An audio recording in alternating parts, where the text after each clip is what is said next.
മഴ കാത്തു കഴിയുന്ന മനസ്സിൻ്റെ വേഴാമ്പൽ ഒരു മാരിമുകിലിനെ പ്രണയിച്ചു പോയി. പൂവമ്പലത്തിൽ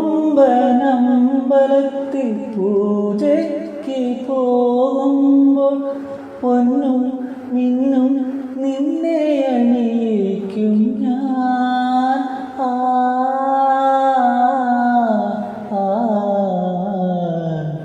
വാനിടം മംഗളം ആലപിക്കേ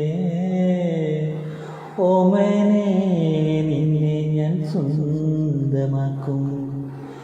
ഈറന്നേകം പൂവും കൊണ്ട് പൂജയ്ക്കായി ക്ഷേത്രത്തിൽ പോകുമ്പോൾ പൂങ്കാറ്റും സോപാനം പാടുമ്പോൾ പൂക്കാരി നിന്നെ കണ്ടു ഞാൻ.